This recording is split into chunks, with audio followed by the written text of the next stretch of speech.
Morning, everybody. Thank you so much for joining today's webinar on sleep and anxiety in line with the current COVID-19 pandemic. My name is Mel Barnes. I'm the Quality and Process Audit Manager here at Care First, but I have had a lot of experience in service management, and we really thought that this was going to be a topic that's very relatable to a lot of people right now throughout the current situation. So I hope that you find it useful. I just wanted to start by saying I'm by no means a sleep specialist or a sleep expert. But all of the information that's relayed during this session is from reputable sources, and if you require any more information following this, I will be sharing some useful links at the end where the information has been sourced from, and we would always encourage you to focus on using reputable sources for anything that's going to support your own well-being. So I hope that you find this session useful. If you have any questions at all throughout the session, please make a note of them, and at the end of the session we'll do a short Q&A and we can answer those questions together. So we'll go through those at the end. Thank you. Okay, so just to start on today's session then, COVID-19 really has brought unprecedented changes which have affected so many of us so quickly. It's understandable that the importance of sleep may not be right at the very top of our priorities right now, but as we adjust to staying at home guidelines and just trying to really remain healthy in a time of such uncertainty, focusing on sleeping well can really bring many positive benefits to our overall well-being as well. And although we may not realise it, good quality sleep is critical both to our physical and our mental health, and also the effective functioning of our immune systems as well. So in light of all of that, it also aids our emotional wellness and can really have positive impacts on stress, depression and anxiety as well. So today's session is going to cover a few areas around sleep and anxiety. So we're first of all going to cover off the new challenges that we might be facing that could be affecting our anxiety levels and our sleeping patterns as well. We're also going to look at a bit of science behind understanding sleep and how our usual sleep patterns might work and the things that can affect that. And we're also going to look at ways of establishing a routine for your sleep to help hopefully alleviate some of the problems that you may be having with your sleeping patterns right now. Also looking at some basic tips as well for getting a good night's sleep and trying to make some positive changes. Sometimes taking control of our own well-being can really help make some positive effects come through, particularly with our sleep as well. So we'll go through some ways in which you can do that. As I said, I'll also share with you some useful links and information following today's session that you might like to go and look at in a bit more detail in your own time following some of the points that we're covering today, and obviously also covering off that all-important support that's available from Care First to all of you if you feel that you might need something extra following today's session.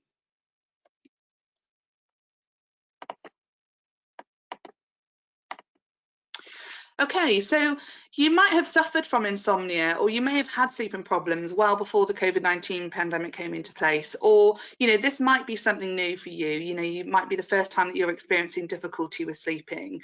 And what we do know, unfortunately, is that the pandemic might have created a variety of new challenges for us, which in turn can really affect our anxiety levels, our sleeping patterns, and the quality of sleep that we're getting. It might be that we feel that we're having our 8 hours a night, but actually the quality of sleep is really not that good, and it's making us feel groggy in the morning. So the Sleep Foundation advises that the challenges that might cause an adverse effect to our sleep at the moment include things like disruption to our daily life and usual routines. So it can be really difficult to adjust to a new daily schedule or lack of schedule.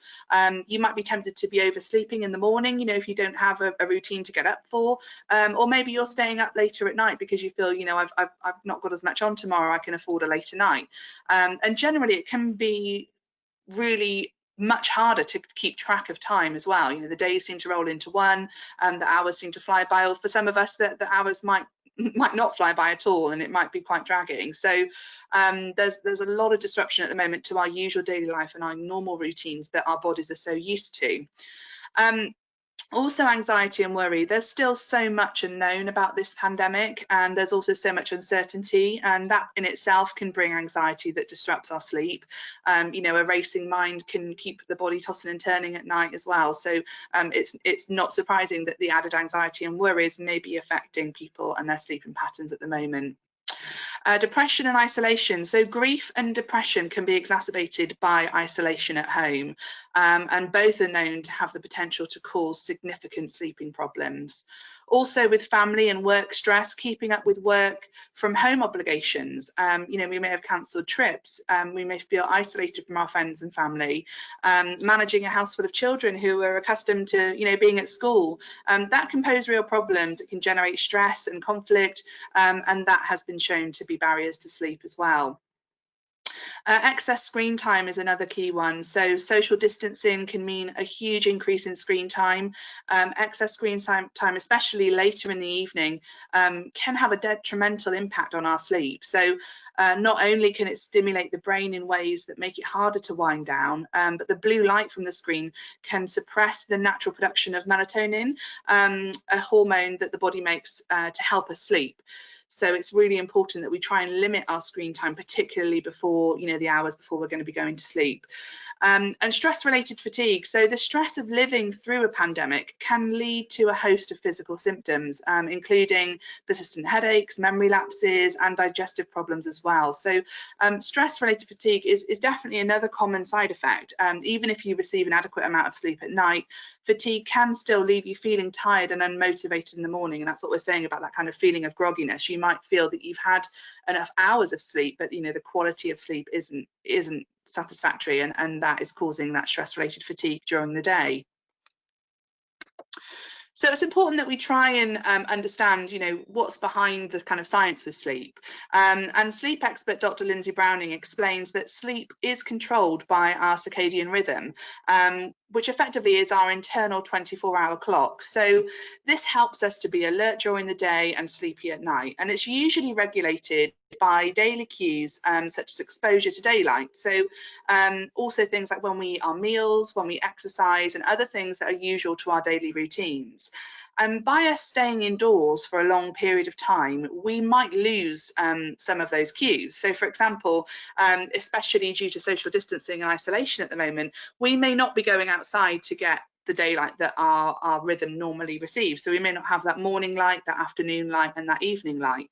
And we may lose many of those cues. So it makes our circadian rhythm a lot less robust.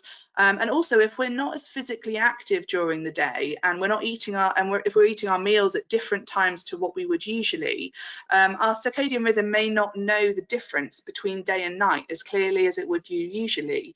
And in addition to that, when we experience depression, as many people may be feeling low due to the current COVID situation, this can be associated with not just insomnia, where we're not sleeping well, or it could also be associated with hypersomnia, so if we're sleeping too much. So these are all things to try and consider about, why this might be happening, because, with anything, sometimes not knowing why something has happened can make us feel out of control of a situation, and can also increase anxiety around it. So if we're just able to understand a little bit of the science behind it, and how our rhythms usually work in terms of getting a good night's sleep, that in itself can be a little bit reassuring and helpful as well. But we're now going to look at ways to start making some positive changes to try and improve the quality and the amount of sleep that we're able to get. So because of this change in our routines, and because of our rhythms being a little bit out of sync at the moment, it is really important to ensure that we can try and establish a routine at home where possible, to try and give our bodies that sense of normality, which in turn can promote, as we're saying, a consistent sleep schedule. So sleep-specific aspects of your daily schedule should include things like your wake-up time. So setting your alarm, try and avoid using that snooze button, and try and have a fixed start to each day. And then your wind down time. This is really important. It's a time to relax and get yourself ready for sleep and ready for bed. It can involve things like a bit of light reading, some stretching or yoga, and meditating, along with preparations for bed, like putting on your pajamas, brushing your teeth. Given the stress of the coronavirus, it is really wise to give yourself a little extra wind down time each night as well. And just be a bit kinder to ourselves, really, and do whatever works for you to be able to get your mind relaxed and ready to go into sleep. And bedtime as well is really important. So try and pick a consistent time each each day to actually turn out the lights and fall asleep. You know, it can be really tempting if you have a television in your room to, you know, leave the TV on and watch that until you fall asleep. But then what we find is that it might disturb us later on in the night, or the light from that may be disturbing us and stopping us sleeping as well. So, you know, try and make our surroundings as relaxing as possible to try and ensure that we're going to get a good night's sleep. And in addition to the time that we're spending sleeping or preparing sleeping and getting ready for bed, it can be really helpful to incorporate steady routines into our day-to-day that provide us with cues throughout the day. And that can include things like showering and getting dressed every day, even if you're not going to be leaving the house. Also eating meals at the same time each day. That can really help put our bodies into its normal rhythmic routine, and it knows when to expect certain things like sleep later on in the day. Also making sure that you're blocking off specific time periods, a time that you're working, time that you're going to have a break, and time that you're going to spend exercising. And that can really help just to kind of force our bodies into its usual level of routines. So we're now also going to look at a few other basic tips just to be able to help you get a good night's sleep. Some of these you might have already tried, some of them might be new to you. So it's important just to consider anything really that may be beneficial to you right now if it's something that you are struggling with. So keeping regular hours, so going to bed and getting up at roughly the same time, as we said, all the time, will program your body to sleep better.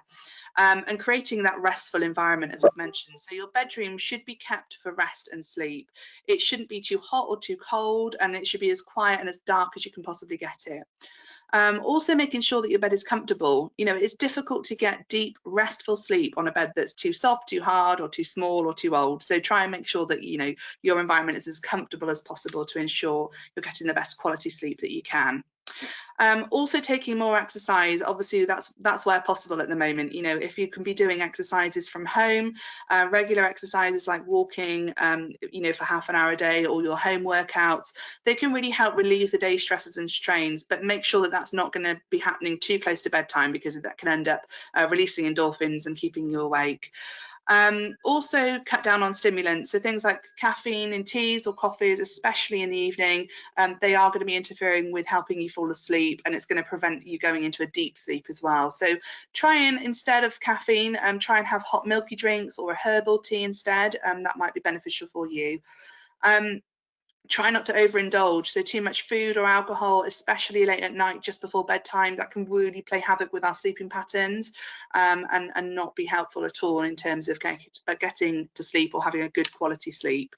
Avoiding smoking as well, it is bad for sleep too. So it's known that smokers do take longer to fall asleep. They tend to wake more often and often experience more sleep disruption as well. So you know, if you're able to look at cutting down or quitting during this lockdown, then you know, it's something to consider. Also try to relax before going to bed. So like we're saying, you know, get your body ready and prepared for sleep. So whether that's having a warm bath, listening to some quiet music, or doing some yoga to help you relax your mind and your body. Making job lists can be really helpful as well. So dealing with worries or heavy workloads by making lists of things to be tackled the next day, that can be really helpful. Sometimes just noting it down can almost feel like you're taking it off your shoulders and it's tomorrow's thing to worry about. You know, often we're led awake and we're tossing and turning, and we're worrying about things that we might not have got done today or that we've got to do tomorrow. Sometimes just by writing that down and making a list can say, this is for me to worry about and tackle tomorrow, so it's out of your mind. Also, as we mentioned before, switching off devices, and the guidelines are to switch it off at least 1 hour before bed. Many people, as we said, are affected by the blue light emitted from laptops, tablets, smartphones, and can be addicted to playing games or scrolling through social media or watching videos close to bedtime. You know, the amount of hours that we can lose just by scrolling through something is amazing, and to try and limit that around the couple of hours or an hour before bedtime is really, really important. And if despite all of this you still can't sleep, the guidelines are don't spend more than 20 minutes trying to get to sleep, because you're only going to be forcing it. So try and get up and do something relaxing until you feel sleepy again, and then go back to bed and try again for another 20 minutes. So I hope that some of those tips have been useful. If you wanted this in a bit more in-depth and some more information, please feel free to go away and use some of these links. So the Sleep Foundation have got some excellent material here and goes into a bit more detail on what we've covered today, particularly around sleep guidelines around the COVID-19 pandemic. Obviously, always refer to the NHS site as well around sleep and tiredness, and Treble Sleeping is the organisation that Dr. Lindsay Browning runs, so there is some also really useful information here as well as the Care First Lifestyle site. There are sleep articles on the Care First Lifestyle site. You can also access a wellbeing assessment through the lifestyle site as well. Where it will ask you a series of questions about everything to do with your well-being, you know, not just sleep, but it covers 10 aspects of our well-being, because what we know is that different aspects will affect different areas of our well-being, and it gives you an overall score of your well-being at the end. And if sleep is something that you want to work on, you can then revert back to the content on the lifestyle site and some of these resources here to help make positive changes to try and improve perhaps your score on sleep as such that it gives you. But what it will ask you is in-depth questions around that will give you answers around the quality of sleep that you're getting, not just the amount of hours that you're getting at night. So it's definitely worth a look at. And I also just wanted to cover off today some information about Care First. My hope is that you know, you have all at least heard of us before, but those that haven't, we're a professional counselling, information and advice service. We offer absolutely any support, whether it's issues arising from home or work. The counsellors are available 24/7 to help support with any issue that's causing you a stress or anxiety at the moment. When you first call the service, the counsellor will just establish what the best way forward is going to be for you. It might be that you just need to have a one-off conversation and have some support in the moment and work on, you know, the reason that's prompted your call that day.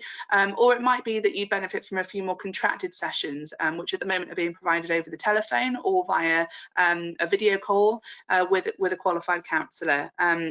We also have information services available 8 AM to 8 PM Monday to Friday, and the importance of that service is it's not always the emotional things in our lives that cause us those stresses and anxieties that keep us up at night, but sometimes the practical things can really add to that stress and anxiety. And as we were saying earlier, sometimes having the information to be able to go away and understand why something might be happening can feel that we're a lot more in control of a situation again, and can alleviate some of that stress and anxiety around the issue.